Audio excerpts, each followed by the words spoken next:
So I know you all have marked your calendars for April the 15th when Rhythm Cup Explorations 2 is coming out. Now this book, again, is twice as long as the previous book.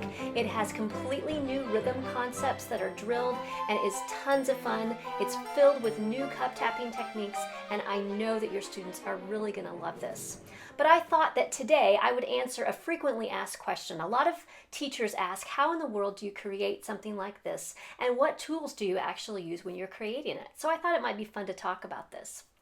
The first step is the brainstorming phase, and I absolutely love this phase because we explore all kinds of concepts and all kinds of ideas, and there's just no bad ideas.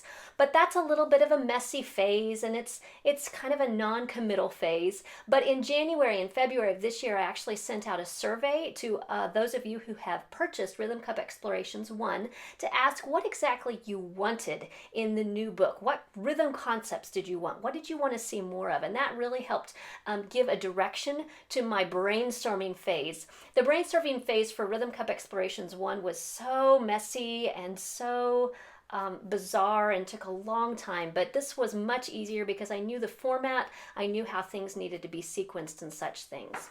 So after I got all these ideas, I found from your feedback, and thank you for that, that you wanted more cup tapping techniques in addition to some other rhythms. And so the next phase is what I call the cup tapping experimentation phase.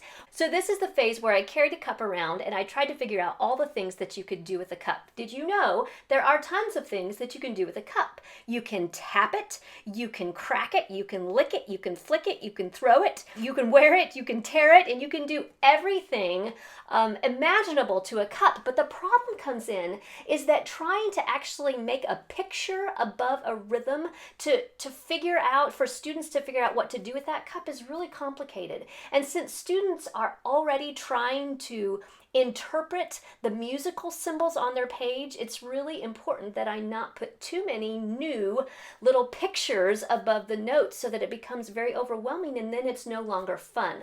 So this part of the creation of Rhythm Cup Explorations 2 was actually much more difficult than I thought because I had all kinds of wonderful ideas, but actually communicating those ideas to where it's not overwhelming was very difficult. But I think we have got just the right amount of new cup tapping techniques with easy symbols that students can figure out, and there's a key on every single page, so I think it's going to be really fun.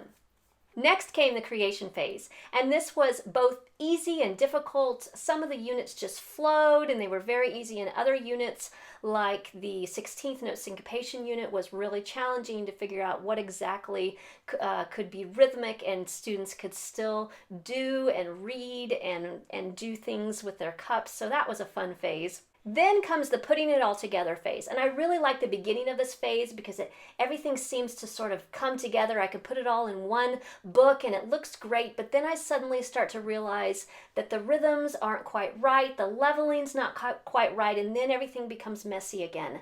And then after that comes the I want to quit phase, where I really want to quit. And so, I have to power through that phase, but that's what usually happens in any kind of big project like this. Then there's the cover design and going to the store and picking out the color of cups, and that was really fun for me. I like those kinds of things. But then trying to take a picture of 5 cups that actually reflect the light differently. I don't know if you know this, but purple and gray, or purple and silver actually reflect the light a lot much more than yellow and blue and the other cups that I use. So that was kind of frustrating. There's always just so many little details I never plan on. Then comes the proofing stage. I'm kind of weird, so I like the proofing stage, but between the first and second proof, that's when I test.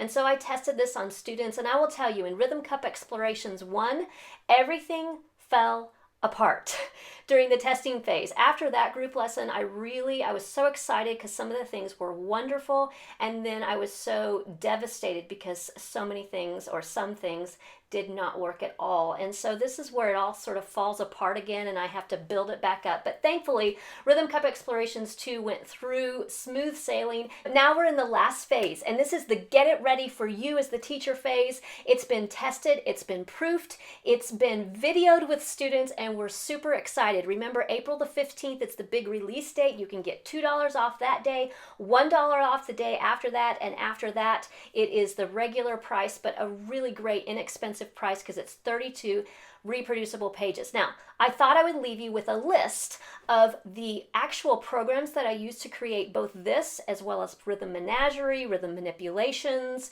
and even the pieces that I write and sell on the Compose Create blog. So let me tell you what the list of programs is that I use. First of all, I use Finale. Finale is used obviously for all the music examples. Then I use Pages, which is the Mac equivalent of Microsoft Word. I use Pixelmator to edit and create images. I use Adobe Acrobat Pro, which is a PDF creating software. I use a program I learned from my dad called Determination. I use Creativity, which my mother taught me. I use a horrible program called Patience, which my kids keep trying to teach me, but I just don't get. I had a run-in with a program that I don't recommend called Despair. And then I used this FTJ program that my dad loaned me, and it's called Finish the Job. And then lastly, I use Cups. So much fun. Your kids are going to be so excited that you have the second book. So mark your calendar for April the 15th. Sign up for the Compose Create newsletter so that you can get in on the sale as soon as it becomes available.